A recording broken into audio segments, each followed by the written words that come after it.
next year. Probably, I'm going to guess in September, but I don't know. I haven't really talked to the editor about that yet. And I was so exhausted from that, I said, that's my last long form fiction. You have to understand that in order to approach writing a novel, you have to be prepared to give it the years that it needs. And for me, it takes me between 3 and 6 years to write a novel. I just turned 70, and so I thought if I'm going to start another novel, that means 75 probably. And there's a certain physical element to writing. You have to sit in one spot long enough, and my butt is pretty flat. And I was not sure that I'd have the energy, quite frankly, to finish the long piece, and so I thought I'd do, so I told Helen, I said, I'm not going to do more long fiction, I'm done with the long fiction, I'm going to do short stories, I'll do my photography, because I was a photographer before I was a writer. And then, now that I've gotten that The Back of the Turtle, which is the title of the book, off my back, as it were, and I've had a couple of weeks, all of a sudden I'm thinking, well, maybe I'll do 2 more Dreadful Water novels, which is the genre series that I started. And I could do a thing called Quitting Golf, which could be another nonfiction book. And then there's this book called Sufferance that I've been working on for a while, where I get to kill off all the people I hate in the world. Yeah, we've all got that book. All of a sudden, before I know it, I've got 4 or 5. And Helen, bless her heart, because she loves me dearly, whenever I start saying, well, I don't know what I'm going to do, she says, you got 5 damn books out there, work on it. So I suppose I'll work on those and see where they go, see which one comes Well, we to the were fore. at dinner tonight, and I was telling him, I have a play I wrote called the Berlin Blues. And and I'm in the process of writing this script and turning it into a feature film. And we're looking for a director. And Tom here offered to direct it. He's done some short directing. But Helen says no. Listen, wait. Helen always says no.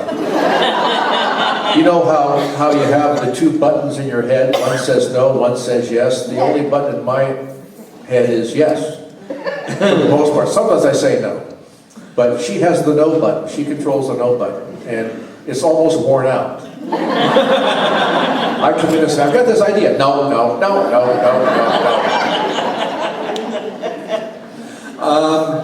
one final question for I'd be a good director. What's that? I'd be a good director.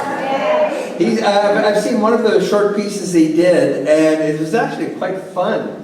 My Helen, the lovely Janine, often uses it when she teaches a course in Native literature, and it's quite fun. And I look good in a beret. That's right. You look good in the beret. King and Taylor, a lot of comedy.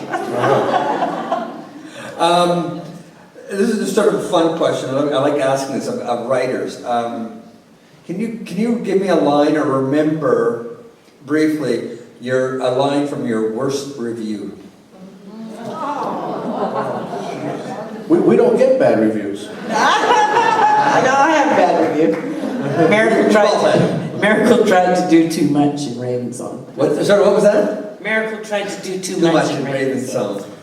Well, see, I'm at a disadvantage because I don't read the reviews.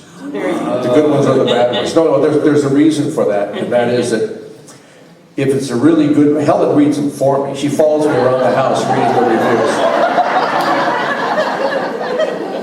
If I read the bad reviews, then I might believe them, and if I read the good reviews, I might believe them too, and both are deadly. Both are dead. For a writer, you really have to concentrate on what you do, what you believe in, the way in which you want to write. And if you start listening to other voices telling you how you should do it, and you try in any way to please all of those voices, you're dead. You're just dead in the water. I mean, it's not that those voices are wrong, it's not that they're not trying to be helpful, so many times they are. The fact of the matter is that at the end of the day, you're responsible for what you write. You're responsible as a storyteller. And you've got to go with what you really believe works. And if you don't, and you start listening to the other voices that can come in, I mean, you can listen to them. I listen to my editor sometimes. I certainly listen to Helen. But you got to watch out how many voices are, squeezing in on you in any project or just in your work.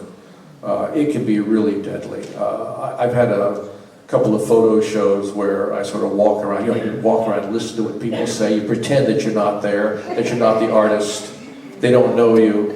I mean, just because you're dressed in black. And you'll hear them say something like, well, it's kind of pedestrian, it's sort of predictable. That's the worst thing anybody can say about my writing, is that it's predictable. Helen says that about my writing sometimes. Just little sections. This is predictable, she'll say. Do something more interesting with that. Oh, interesting. Okay. If we could have the lights turned up. Well, that was happening.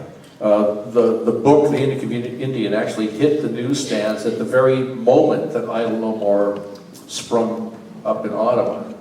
So I don't know, you never know what's going to be written about it or what you might do with it as a writer. It may be that I do something with it, it may be that I do nothing with it. I can't tell. A lot of times, for me, I don't write about something if it's hot and if I've got a passion for it. I wait until that cools off. Because generally speaking, if you do take on something when it's hot, you don't do a very good job with it. You do need some kind of perspective, is my feeling. It's got to sit there and marinate. It's got to sit there and marinate. It's called a metaphor. Stew. Oh, I'm getting kind of hungry now. Marinated stew, boy, we haven't eaten for what, an hour?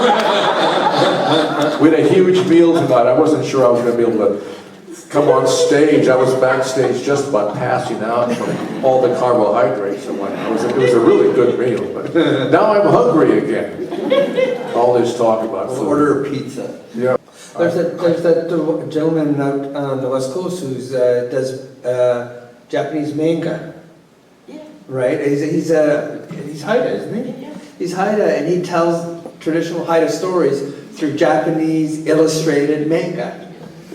And it's like the coolest thing you've ever seen. It's still traditional storytelling, it's just in a format. I often say that we've gone from telling stories around the campfire to telling stories around the stage and around the screen. Graphic novels. I have a graphic novel coming out in about 3 months. It's still traditional storytelling.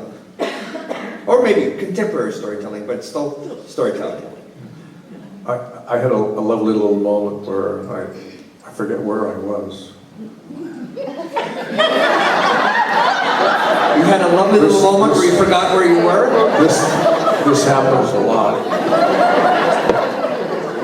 And somebody asked me if I had a Facebook account or a Twitter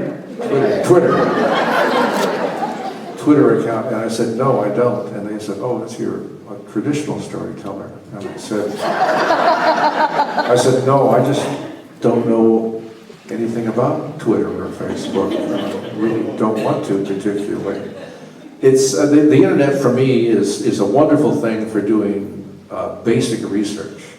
Not for in-depth research, but just basic research to get dates and things like that. And even then you have to watch out for sometimes.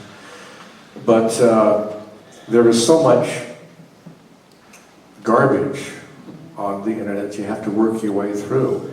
And for Facebook, Helen loves Facebook.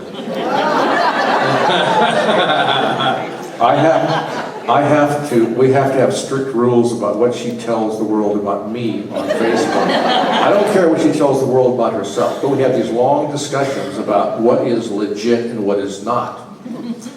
Because what happens with the internet, all of a sudden I've become visible in a way I never wanted to be visible, where people can just type in a message to me, any kind of a message they want to.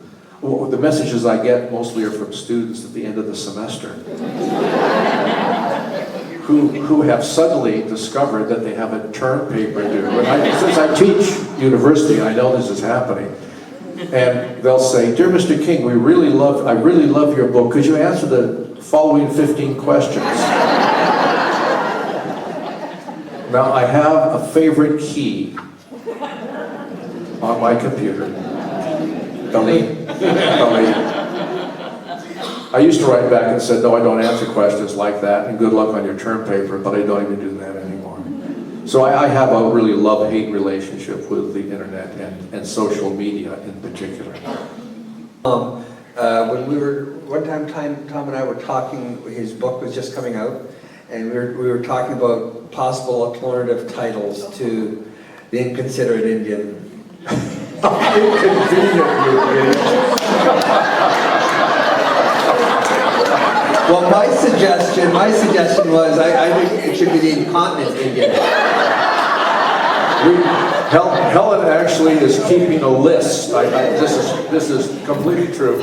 She is keeping a list of all the mistakes that people make with that title. And I don't know how many numbers, it must be up to 10 or so. The Inconsiderate Indian, the Inconvenient Indian, the Incontinent Indian, Incapable Indian.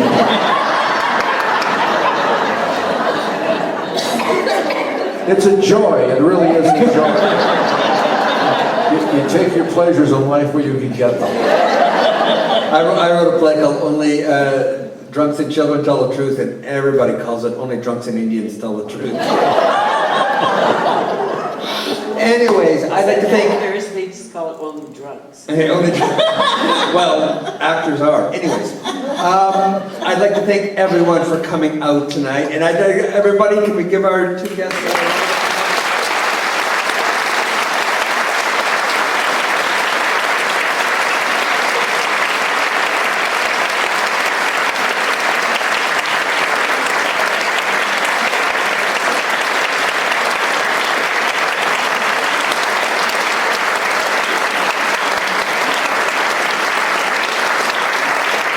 Thank you very much. You may now leave and buy all our books.